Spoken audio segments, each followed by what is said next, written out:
Hello, everyone, and welcome to another episode of the Bravo Papers, Bravo Weekly News, here with your host, Emily, also known as Bravo and Botox, here to bring you the news, gossip, word on the street, rumors, all that kind of stuff, okay? And today we have part 3 of our BravoCon news special, and I will be covering the following.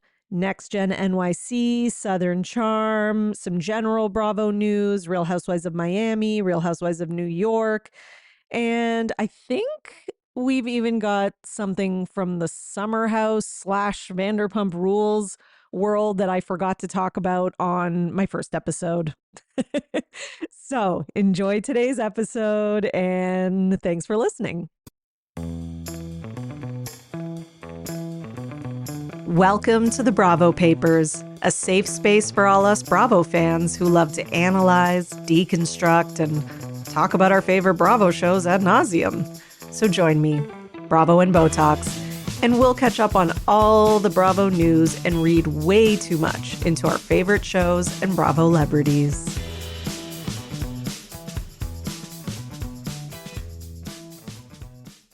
All right, I'm thinking we should start with some Southern Charm because I ended on Southern Hospitality last part 2, whatever. And, I felt like on that episode, I think well, no, I didn't feel, but when I ended that episode, I was talking about Austin being kind of jealous of the Southern Hospitality people. So, it just kind of makes sense to go into Southern Charm. And I got to say, I was really surprised at how much drama and just like, you know, fodder, etc. the Southern Charm cast brought to the reunion. Like it seemed like they were kind of like the center of a lot of people's shit talking, etc. Like Southern Hospitality, for example, and then, the whole like Summer House versus Southern Charm thing, the Summer House cast was talking about them. And then a lot of stuff with Madison, like just Madison really brought the drama to this year's BravoCon. She really brought it, okay? I mean, but between the whole like Psy thing and her car accident, like she was in it. She was right in there. So on that note, let's start with that because I think that was one of the most, to me, unexpected but also best parts of BravoCon was Madison getting into it with Psy. Loved it. Loved every second of it. This is the kind of petty BS I live for when it comes to BravoCon. Okay, so here's what happened. So basically during a game, they were playing like one of those games where, you have to like put the name on your forehead, or you have like a name or person or movie or whatever on your forehead, and the other person has to give you clues so that you can guess who or what you are. Okay. So Madison was teamed up with Austin, and she was trying to get Austin to guess the name of the Bravo Leb that he had on his forehead.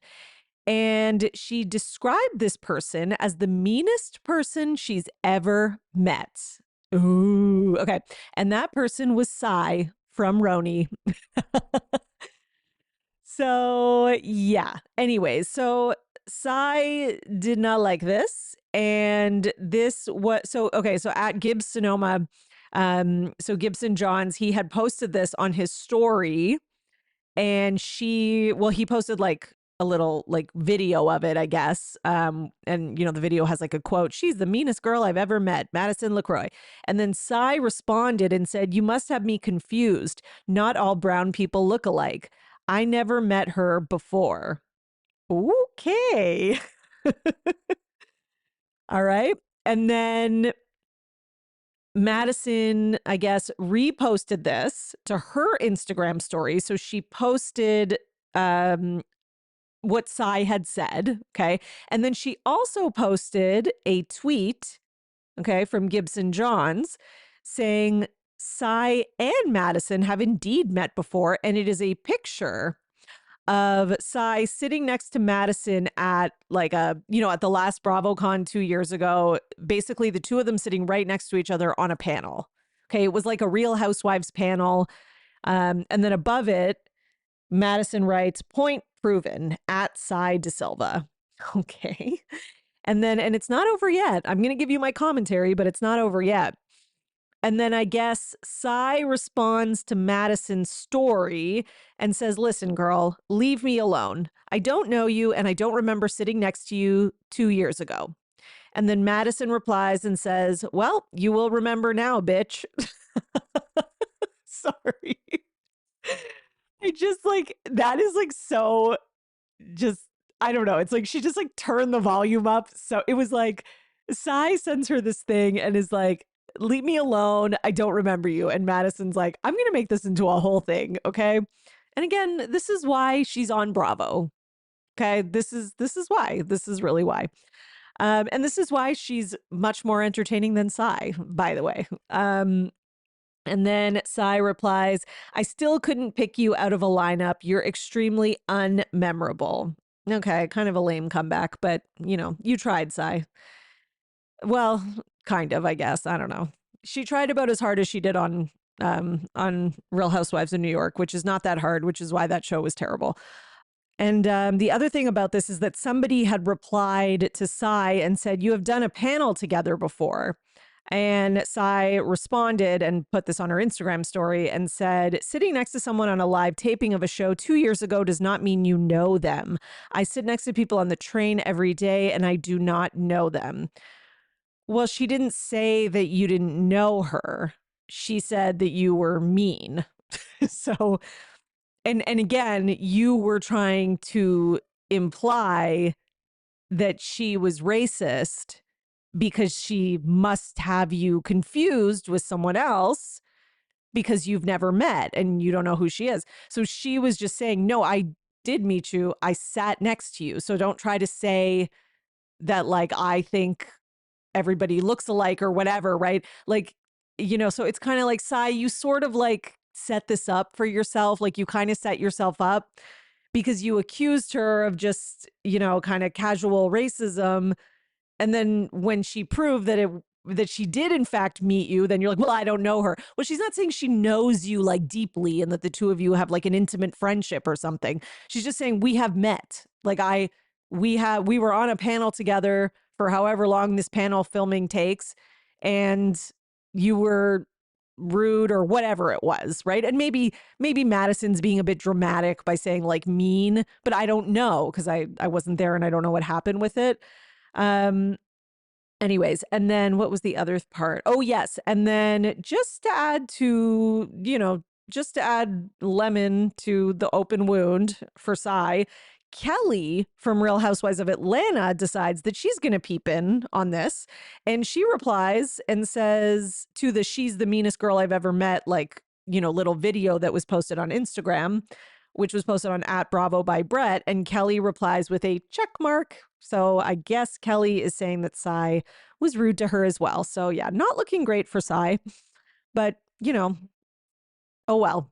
Listen, this is the most interesting beef Sai has ever been in.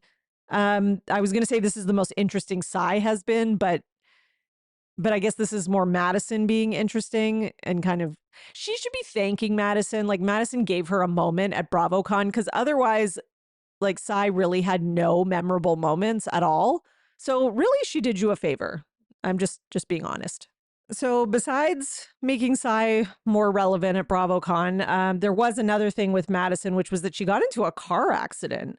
So @Real Moms of Bravo had posted like from BravoCon, basically breaking Madison LaCroix was in a car accident. She's okay and safe. She will not be at Watch What Happens Live tonight. So I guess she was supposed to be at Watch What Happens Live and then couldn't go. And then she posted on her Instagram story a little update and said, hey, y'all, I want to let you know I won't be making it to Watch What Happens Live tonight. My team and I were in a car accident on the way back to the hotel. Thankfully, we're all okay, but it was frightening and we're still trying to catch our breath from it. I'm just grateful everyone walked away. I felt so much love today and sad I won't make it tonight. That is really scary. It's always like when something happens like that, it kind of like reminds you of just how fragile life is and how quickly things can change. Okay, sorry, that got really like dark and serious right now, but yeah, it's true though. It is true. It's just like, okay, it's like, these little beefs with Sai are really not that important in life in the grand scheme, are they? Okay, so we do have some other news from other Southern charmers besides Madison. Craig obviously had things to say at BravoCon. He says that the new season of Southern Charm is going to be very old school in the sense that, they're single. It's going to be his first time dating multiple different people. And he said he's in a love, I don't know, trapezoid. That was kind of the quote that was going around from page 6. He also says that, it's just him figuring out dating. Plus he's single. And then he says Austin, which, yeah, we know because you just said you're dating. Okay. And then he says, and Austin has his journey, which I'm getting the impression that Austin's journey is that he's going to break up with his girlfriend, Audrey, because also at BravoCon, we find out that Austin and Audrey are not together anymore. He says that they go through it this season. He says some tough questions are asked about the next phase, and, we should watch and see. So basically, she wanted to move the relationship to the next phase, and he didn't want to because he's, Peter Pan syndrome F-boy, and he wants to keep sleeping with fans, etc., as Lindsay outed him for. Listen, do I think that Austin's been cheating on Audrey this entire relationship? Yeah, I do. I think her living far away and being long distance is like perfect situation. And I think that the second she wanted to move to the next step, which was probably moving in, because that's kind of like the next step, and he was probably like, oh, well, that's going to make things a lot harder. So he probably bailed. It's funny because he says tough questions are asked. Yeah, not by you, I'm sure. I'm sure someone else is asking the tough questions. That being said, I'm still here for watching it play out on my TV. So we'll see what happens. Other things that Craig said, sorry, because I'm jumping around a bit. He says he didn't think TV had that much to do with him and Paige's relationship or breakup.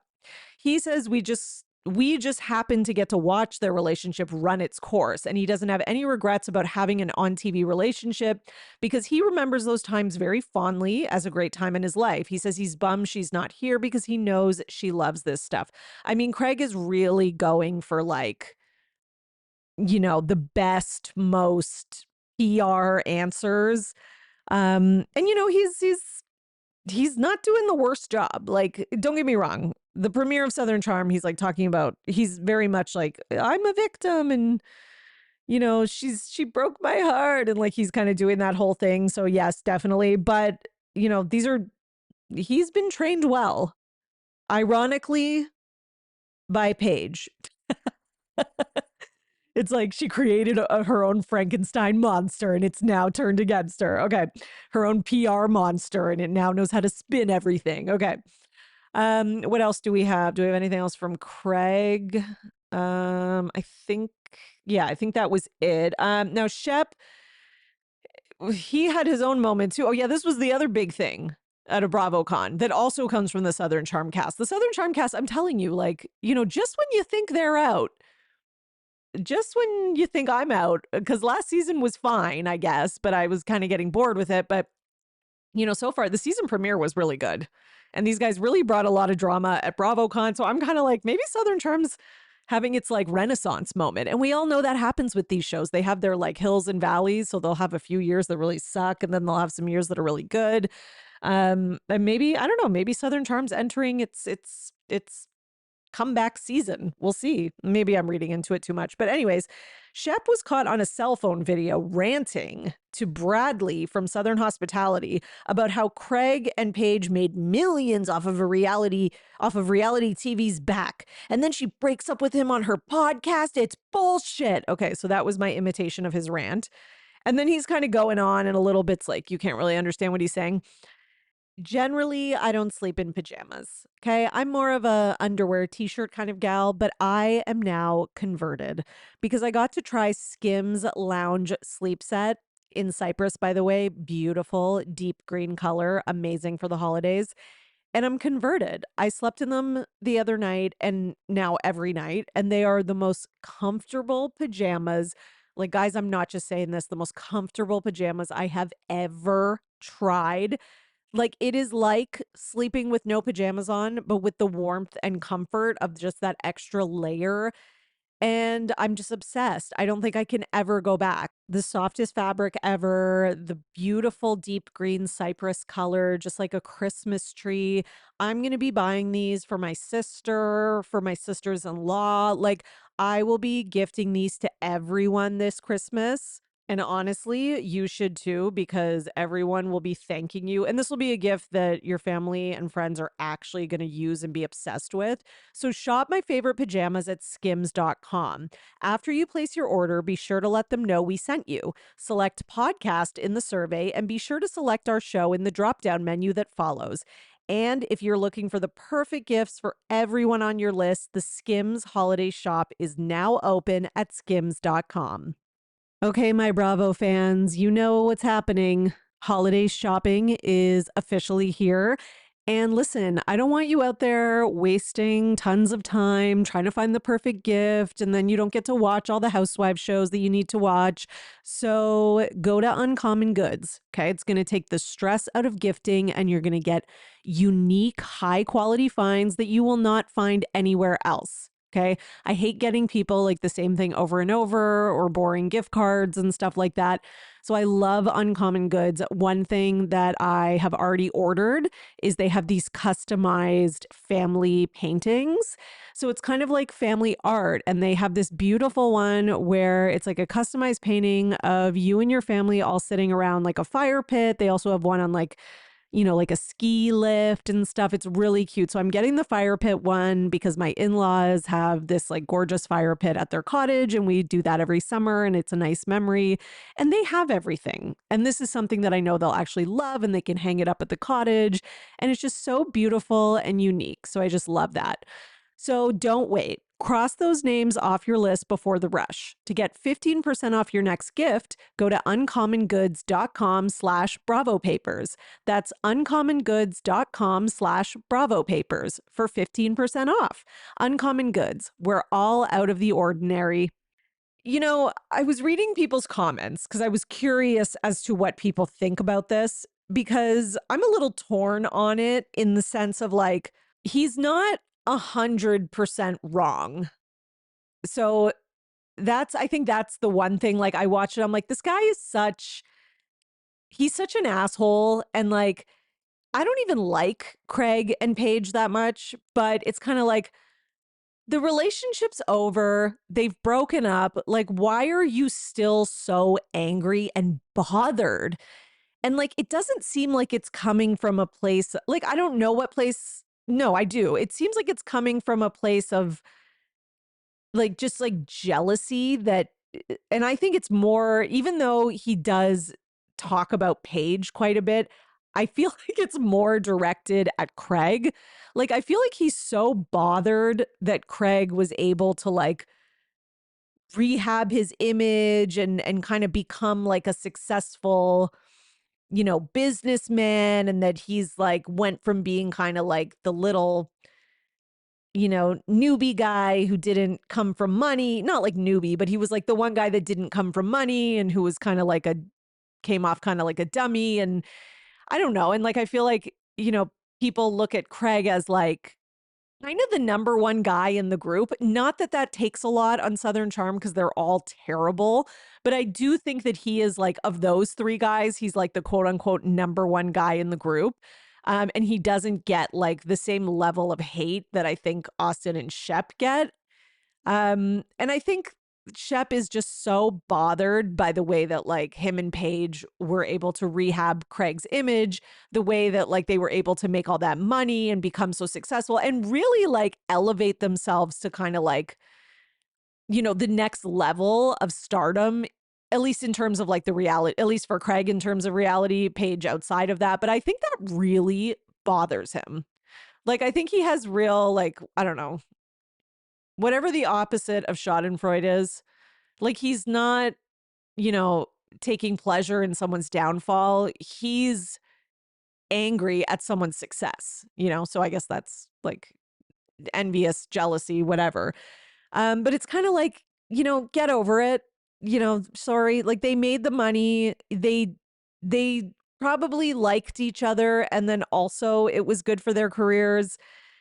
You know, I think it's like a little bit kind of crazy to to say like, oh, they dated just so that they could like elevate their careers and just to like make millions and then broke up. Like, I think they really had a real relationship. Maybe I'm naive. I don't know. I think they had a real relationship. Do I think that they benefited and made a lot of money off the relationship? Yes, I do think that. I think Paige has been really successful on her own accord. Yes. Craig as well. They both have their own businesses, whatever. But I do think that the two of them did kind of elevate their stardom within the Bravo world. And then that, that immediately leads to bigger things outside of the Bravo world as well, because that's just the way that it works. Like if you're like, kind of like if you come on one of these shows and no one gives a shit about you and you're not like a power player, etc., like, that's it. And I do think that they both were like pretty popular in the Bravo world. And then when they started dating each other, it just went to the next level. I don't even know if I'm making any sense right now. I shouldn't have started recording before eating dinner. That's always a mistake. Okay.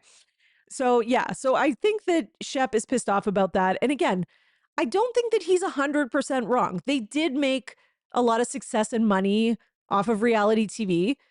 And like, and then but then he's trying to say like, oh, he's mad that they didn't share their breakup or that she breaks up with him on her podcast. Yeah, I mean, I can understand. I think there's an argument to be made there. But that being said, I don't think either of them really shared their relationship in that real of a way the whole time. So I guess for me, I just wasn't that surprised that they did it off camera. Like they talked about it like in the aftermath. And we did see that season of Summer House with like Paige did talk about how she's not sure if they should stay together and stuff like that. But, I do think that there was some deliberate timing in terms of them breaking up, like when both shows were not filming. Like, and there's the cynical side of me. I just do think that because I think that it's a hard thing to do to share it on camera. So fine, I guess Shep could argue that like maybe they should have shared that on camera. As a fan and a viewer, I would have enjoyed that. I would have enjoyed that authenticity, all that kind of stuff. Like we literally watch Lindsay and Carl like break up an engagement before our eyes.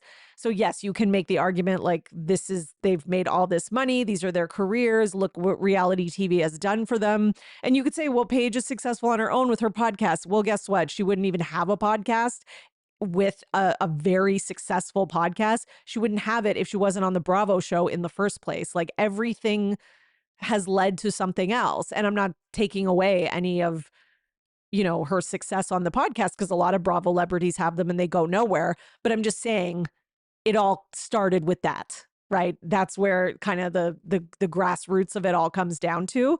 So I just feel like, yeah, would it have been nice for them to be a little more open with their relationship? Yes. I think they were both fake and phony their whole relationship. I think they didn't share anything real and authentic with us. And I think they put on a fake persona and like only showed us like the same fight over and over again because that was the fight that they felt like was like the safest to show us. But when it came to the real shit, like Craig doing coke at Amanda and allegedly at Amanda and Kyle's wedding and getting kicked out, they're not sharing that kind of stuff. Right. And if you try to share it, you will get yelled at like Lindsay did. So I'm just saying. Okay. And Craig was fake too. I think he's always drank this whole relationship. I think he's just quit doing harder things. Okay. Quote unquote harder things. And I think like a lot of his not drinking and stuff is all like for PR image because, him and Paige had kind of like a partnership together and etc. So I think they were both phony. So yeah, so I don't know why Shep's expecting anything more and also get over it. Because now here I am rehashing this goddamn topic again and it's all Shep's fault and it's very annoying. Okay. What do we have next?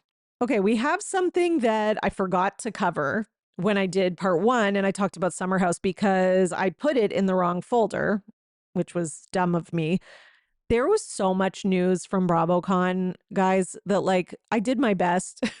I organized it as best I can, but I'm not totally surprised that one thing got mixed up because it was just bound to happen. Okay. So speaking of people who actually share everything in a more authentic way, Lindsay Hubbard got into a heated confrontation with Tom Sandoval and his girlfriend at BravoCon. Okay. So somebody who I guess was in the hallway at the hotel took their phone out and started filming this.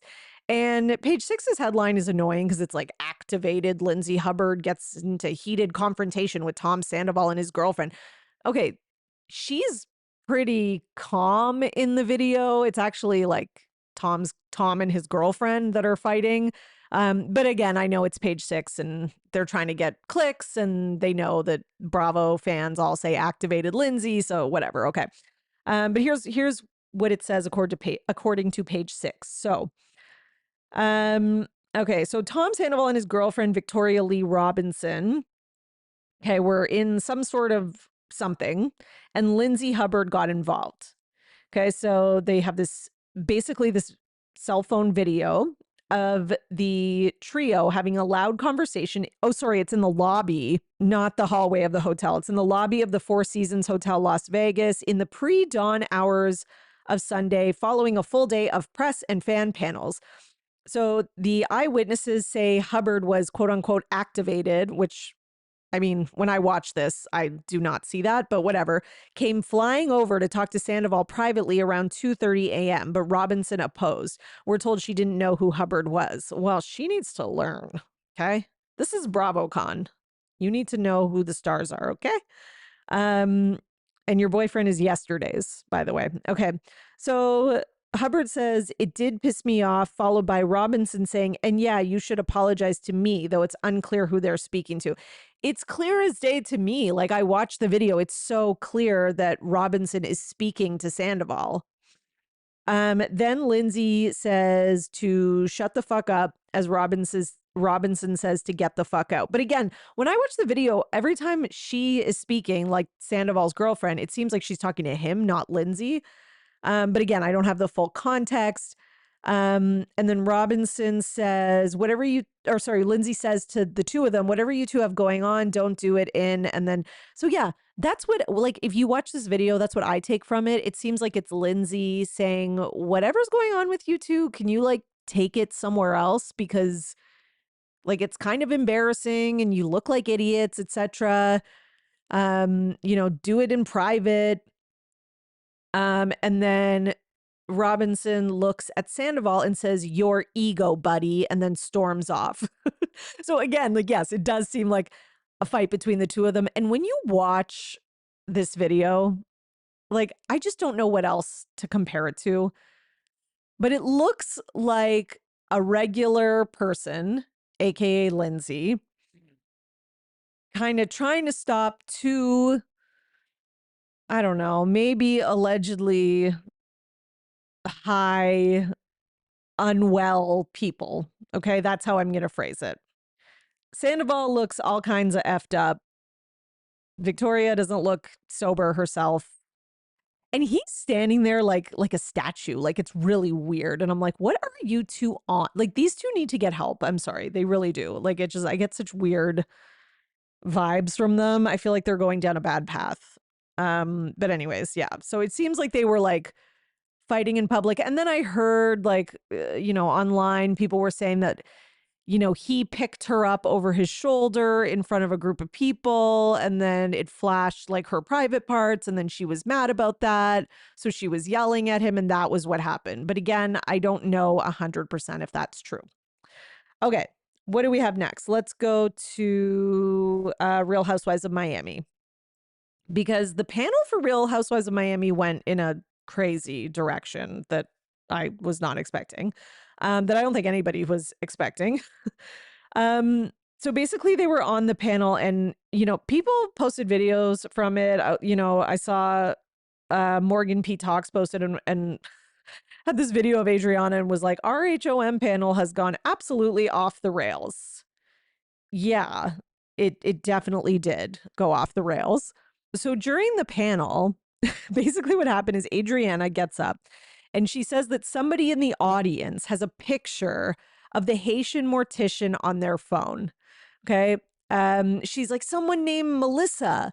And then she's like up out of her seat, walking back and forth with the microphone, calling for this person to like come forward with the picture, but nobody comes forward. It's incredibly awkward to say the least.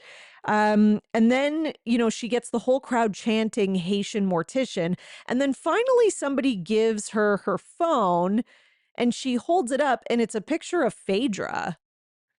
And like, I, I don't know if that was supposed to be a joke because Phaedra has the funeral home or what, but no one really laughs and it's just very awkward and uncomfortable, and this was not a good look for Adriana. It just was not. I actually think that this was a really bad BravoCon for Adriana just in general. Like, she tried to go up against Giselle in Squash That Beef, and Giselle just absolutely owned her, and she just sounded like an idiot. I'm sorry. And then she tried to say something else. I can't remember, in another panel, like where they were doing the reads and it didn't land well. So, it's just, and she kind of looked a little bit of a mess. Like, listen, she's a beautiful woman, but she looked a bit of a mess. I don't know what's going on with her. Maybe something's going on. I don't know. It was not her best. Anyways, so then Julia responds to the Haitian mortician thing, and she says she never had an affair with the Haitian mortician. He was just a friend who also happened to be a beautician and had offered to do her makeup, and that was it. Well, I don't believe that. If there's one thing I do know, it's that when it comes to this kind of stuff, Adriana is usually telling the truth. And again, I was a little annoyed with the RHOM panel. Like, I understand that their season just ended, but I really felt like it was a rehash. It turned into the reunion again, right? And it wasn't like anything like new. There was no new information. It just felt like them replaying the reunion, like, and everyone just saying their same points again. Um, which I just was like, I'm kind of like, we've done this. We did the whole season. We did the 3-part reunion. Like, I can't do this again. And I don't want to. Like, I've moved on. Um, so yeah, yeah, because where was the part that they were really rehashing things? Yeah, like Gertie wanted Julia to apologize, which again, I'm not disagreeing with Gertie. I do think Julia still owes her a good apology, but so Julia says, "I'm very sorry for how you feel," and then the audience is not having it, so they start kind of booing. And then Lisa Hochstein is like, "Just apologize," and then Alexia is like, "Is this the reunion?" And I'm not gonna lie, I kind of agree with her. Like, I'm not on like Julia's side, trust me, but I was like, this is not the reunion. And although I enjoy when the panels have little beefs and stuff, you don't want it to feel like, it's the whole thing. And it did kind of feel that way. So I think that was sort of my problem with it. But anyways, okay, what else do we have? There was one more thing. Oh, yes. And Stephanie also said at BravoCon that she went to go and say hi to meet Rachel Zoe who is, well, now from Real Housewives of Beverly Hills, but obviously we know who she is. And that Rachel was rude and really didn't give two shits to meet her. And then Larsa pips in. Well, she does, because Pippin, get it? Okay. Larsa pipes in, I should say, and says she's heard that from so many people this weekend about Rachel Zoe. Okay, well, here's the thing, Stephanie. She doesn't give a shit about you or meeting you. I'm sorry. Can I just be like, I don't understand why Stephanie, like, just the way Stephanie says it, she didn't give two shits to meet me. Well, who are you? Like, sorry, like, not trying to be like Yolanda right now, but like, who is Stephanie Shoji in this world? Like, I understand that you married a guy who has money, maybe, I don't know, who seems to have a lot of money, but that doesn't all of a sudden mean that you're like, a celebrity or someone that people really give a shit about. Like, I'm just trying to be honest. Like, it's your first season on the show. She hasn't even had her season aired. Like, she doesn't, you know what I mean? Like, it's not like she's like, I don't know. And I also feel like Rachel Zoe, like, actually does rub elbows with actual A-listers. So, and I know at BravoCon, the Bravo celebrities are kind of like, you know, they are kind of the A-listers in BravoCon, but like to Rachel Zoe, like you guys are just like D-list reality stars. And just because you married some rich guy and you have money that got you on a reality show, like that doesn't mean you're like someone important to her and that she cares. And I'm not even saying like that she wasn't rude or that she shouldn't have been more gracious or whatever, but like, you know, she's probably was as rude as Sai was, right? But I do think that Rachel Zoe has much more to back up that rudeness than Sai does, if I'm just going to be honest. Like Sai and Stephanie are like on the same level. So just saying. Okay.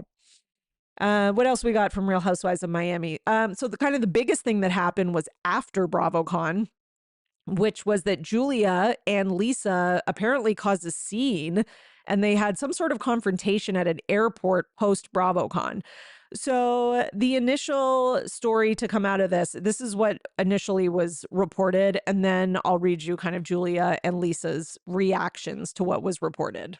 So multiple eyewitnesses tell Page 6 that there was a head-turning incident at baggage claim. Oh, not at baggage claim. Following their return flight from BravoCon. Okay, so one source says that while Hochstein was waiting for her luggage to arrive, Julia marched over to her and was screaming, "Keep my name out of your mouth," while at the same time insisting she didn't want to cause a scene.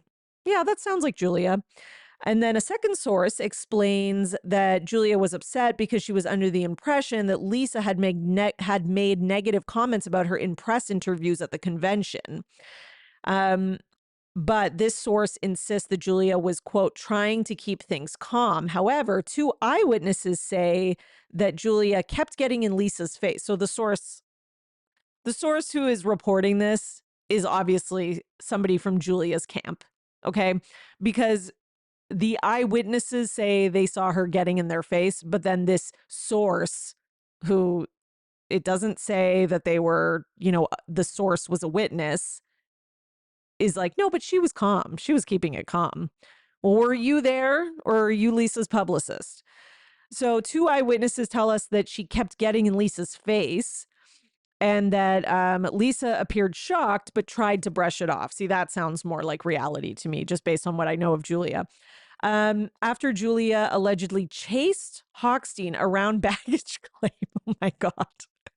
I did not. That is my genuine reaction, guys, because I don't know how I missed this part about the chasing. Lisa eventually fired back, "Get the fuck out of my face," or sorry, "Get out of my effing face."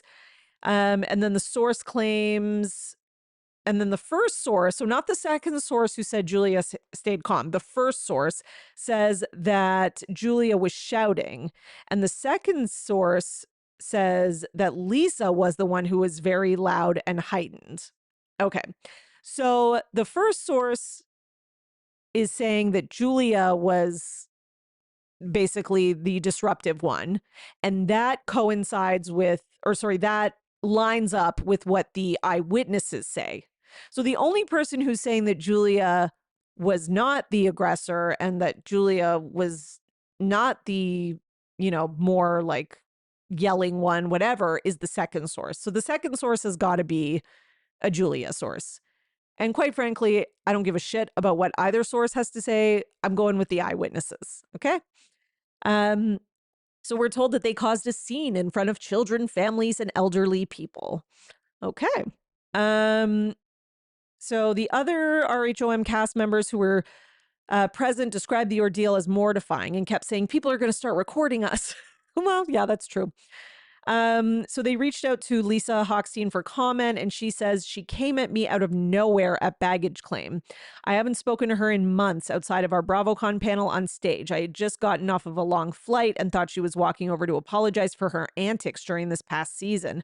Hochstein continues, I calmly told her it wasn't the time or place, but she wouldn't stop. She was standing over me and making threats. At that point, I pointed to Meredith Marks' I'm disengaging hat I was wearing and told her to get out of my face. Now, and then Julia, on the other hand, says, I calmly approached Lisa to tell her I was very hurt about the things she said during press BravoCon. Okay, so you approached her. So period, end of story. Okay. None of this would have happened if you hadn't approached her in the first place. And I guarantee, okay, I would put all the money I have, which is not a lot, but I would put all the money I have that she did not approach her calmly And according to Julia, after she approached her, Hochstein had a hugely explosive reaction involving continuous use of vulgar expletives. I mean, I just don't believe that.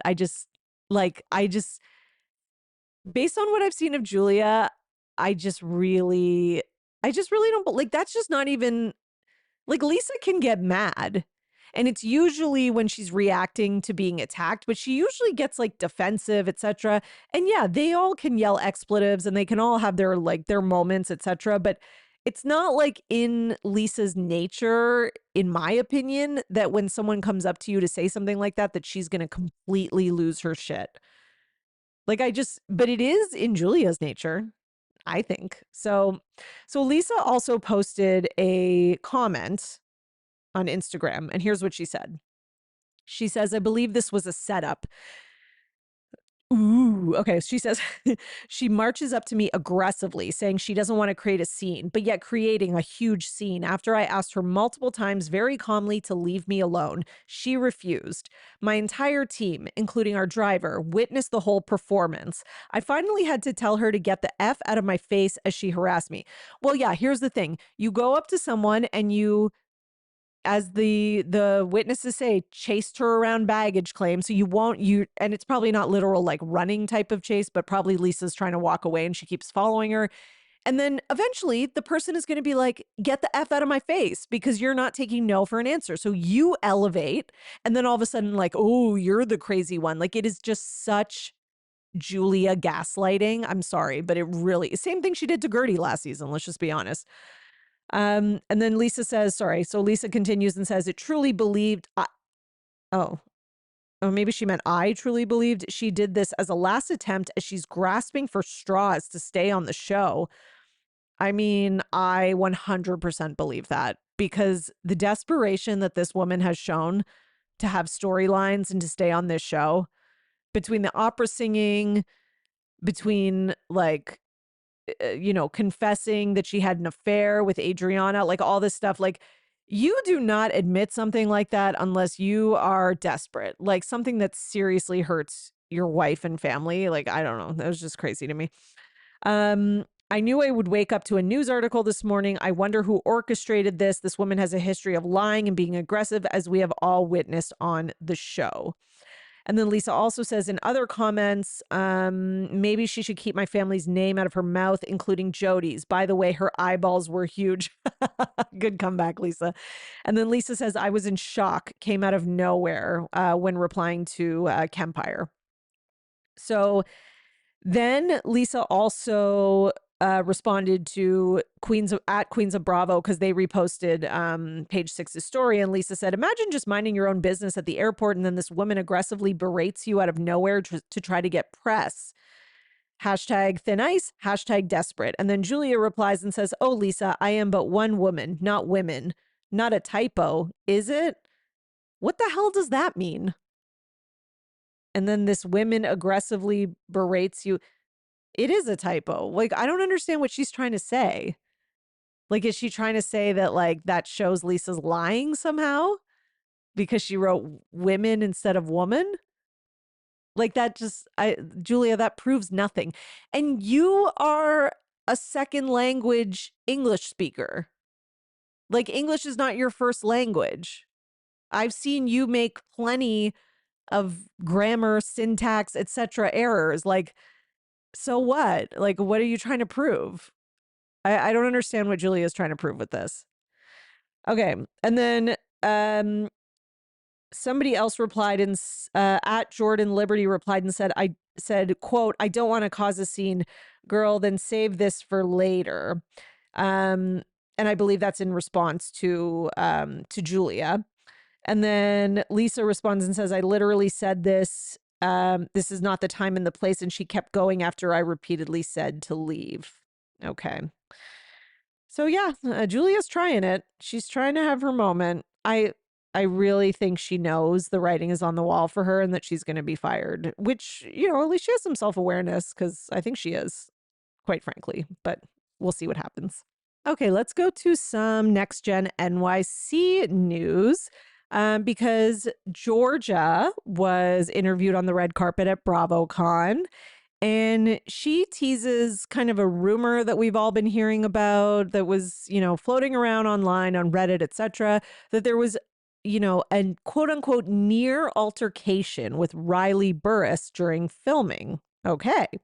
So basically, what she said is that there was a near altercation, but everything's fine and you'll have to watch and find out. But basically, she says, I'm intact, which I was like, her saying she's intact. I don't know. I didn't like that.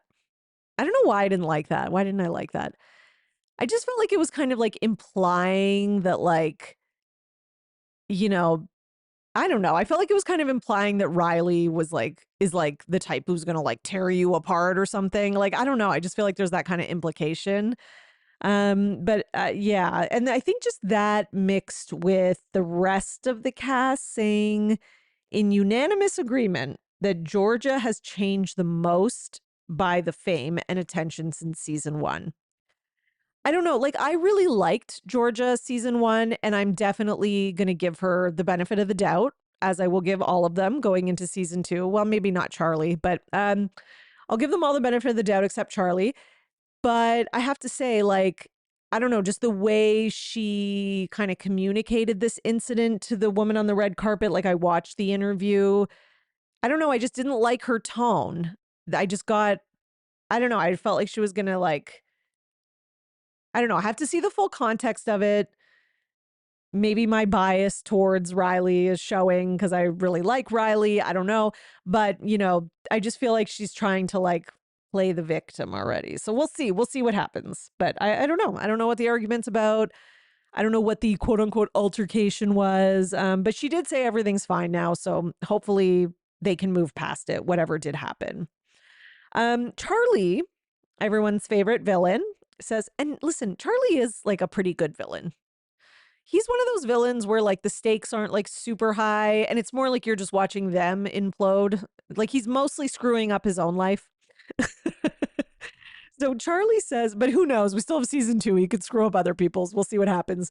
Charlie says that there's even more drama this season. And he also says that he's the center of the drama. Shocking. Although he doesn't believe he's causing it, but he's the center as usual. Of course you don't believe you're causing it. That's why you're a villain. Because you think that you're the victim. He's like a little Tamra villain in the making. Like, I'm the victim. Yeah, I'm sure he's the problem. I have no qualms about that. What else did we get from this? We also got some information out of Ariana. So she opens up about her recent breakup, which I think this was one of those breakups, guys. Like, it shook me. I liked this couple. Like, I get that they've been together since they were like in high school and they need to like, explore. And mid to late 20s is when a lot of times like the high school sweetheart relationships, they either go like towards like full marriage commitment or they die. Like that is usually what happens. Like, it's like you grow apart or you grow together. So, but I'm still sad about it.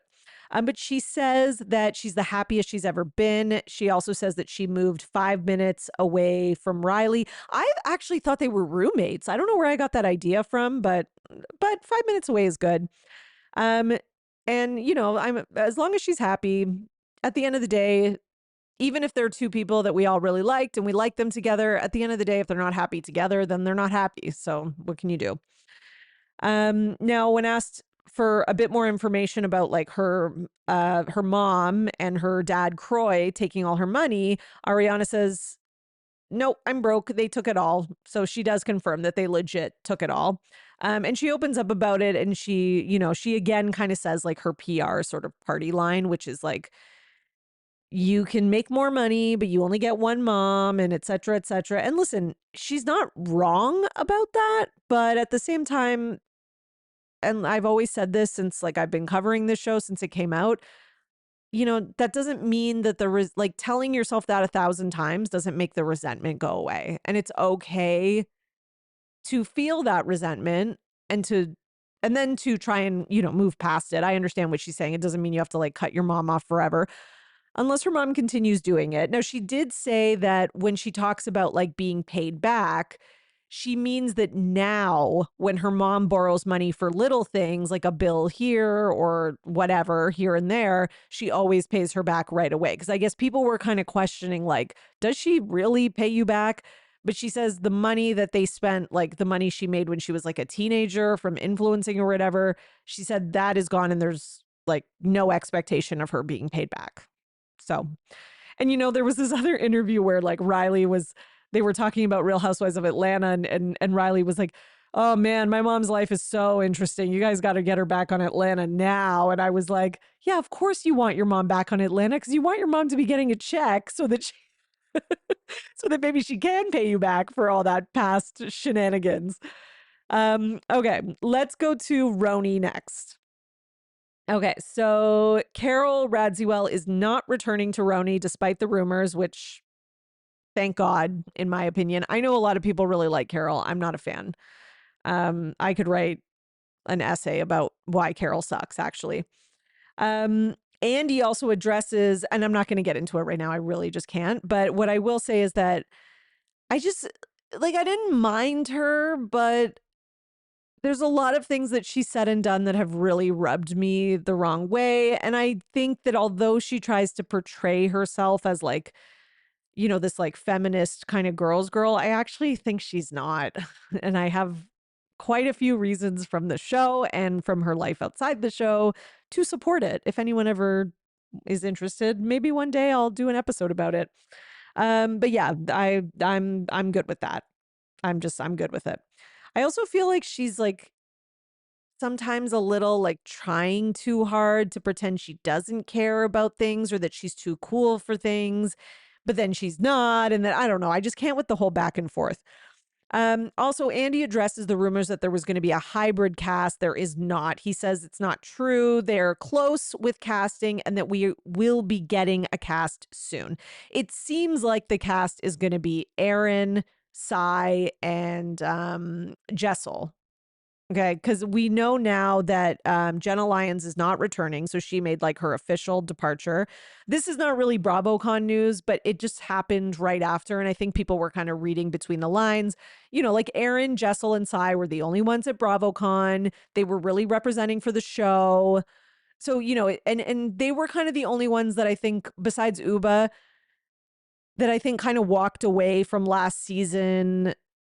You know, I don't know how to say it, but like not completely hated.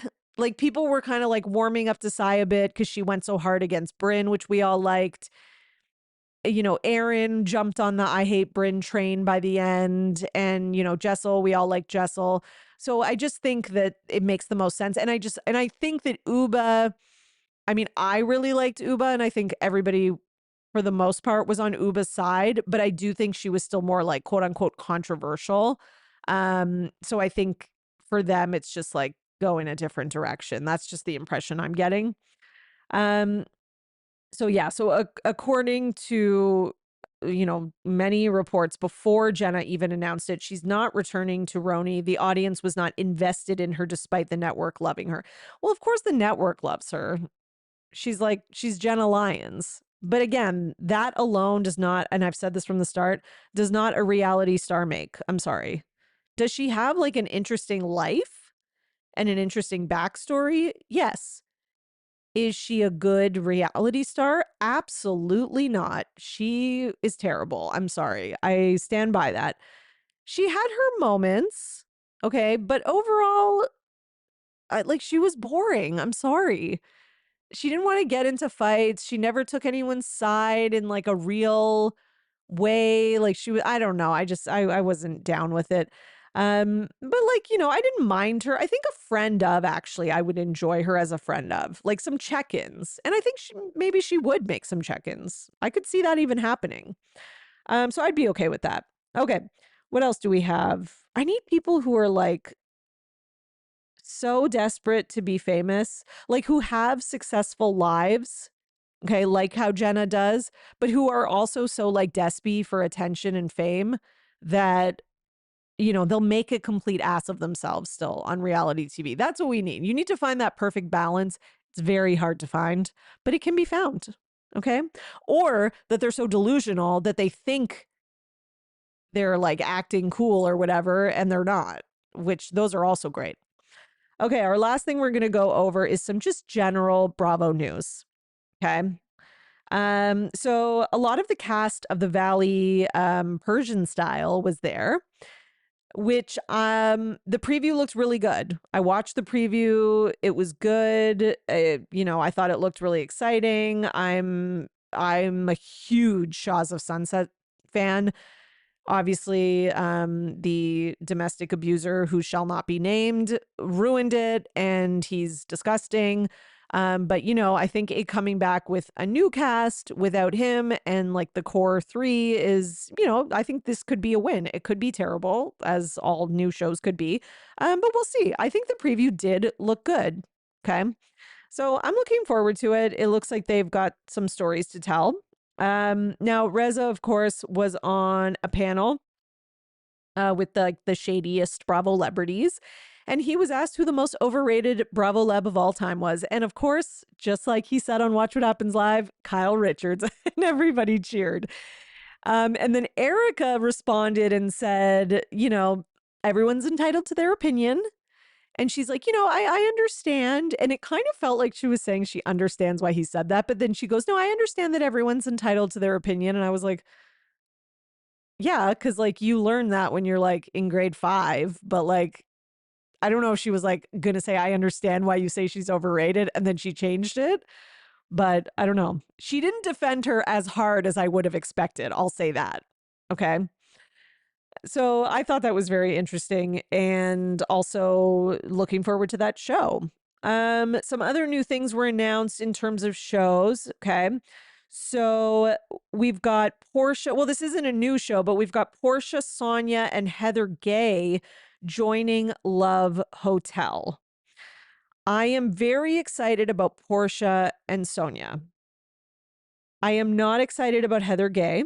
However, she's going to be insufferable, guys. She's going to be making like the Captain Jason yoga poses, sex jokes the whole time.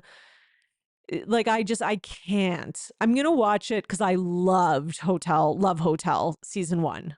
Like, absolutely. If you haven't watched it, like, finish this podcast first of all, and then go and watch it because it is so good. It is so goddamn good. Okay. But again, part of the reason it was good was because of the cast. The cast really like brought it. So I don't know. And we need a fourth. Like it can't just be these 3. Like something's missing. So hopefully they're going to have a fourth come out. And that would be good. Okay, so the other show that is announced is The Real Housewives Ultimate Road Trip, coming 2026. I'm down for that. Iconic housewives will embark on an iconic road trip to housewives cities, where they'll be joined by even more iconic housewives from both past and present. I mean, that sounds really fun. I don't really know, like, how much drama can come out of that. But maybe it's not supposed to be a lot of drama. I don't know. I wasn't like a huge fan of Crappy Lake. Like it was fine, but like, I don't know, it just wasn't like for me. And this kind of sounds like that, unless it's going to be more like the good thing about Girls Trip is like they're together for a long time, not like a long time, but enough time that they're like confined together and that, drama can happen. But I guess being in a car and sharing a hotel, yeah, okay. I guess we'll see what happens. That could be something. The other show that was announced was Rory, which is Real Housewives of Rhode Island, which trailer looks amazing. I'm so excited for that. And one thing that we saw is that Dolores is going to be a friend of, and this has been confirmed. And I think we kind of already knew this, but yeah, the trailer looks really great. I'm very excited for this. People are already making a lot of jokes about how like the whole cast looks like Dolores. It's like 6 Doloreses. And there's also Ashley who, oh God, what was her last name? Aya Canetti, I think, from The Bachelor. Now, The Bachelor World, okay? Now, if you are a Bachelor person or were, which I was for a long time, I've talked about this before, but I was until like 2019-ish, and then I kind of fell off. So I know who she is. And I watched her when she was on The Bachelor, and I watched her, I think, more than once on Bachelor in Paradise. She's a hot mess. I don't know what she's like now. At this time, she was that girl who was like crying over everything. Like she would just burst into tears at the drop of a dime. And then she had the biggest, so she's going to be one of the housewives, which I'm shocked by because this is like crossover happening. I can't believe she's on this show. And the ironic part is that in the Bachelor world, she was seen as like kind of one of the craziest and like the most like biggest personalities, and like people would make fun of how often she was crying and stuff. But on here in this preview, like she's kind of like made out to be the normal one who doesn't want to have a lot of drama. I don't know. Anyways, so she was on The Bachelor, and she on Bachelor in Paradise fell for this guy Jared, who was like, one of the contestants on The Bachelorette. And then, he didn't like her, but she liked him. And she was like, obsessed with him. And then even though he didn't like her, they just stayed friends. And she just kind of kept hope that one day he might like fall for her or like change his mind or whatever.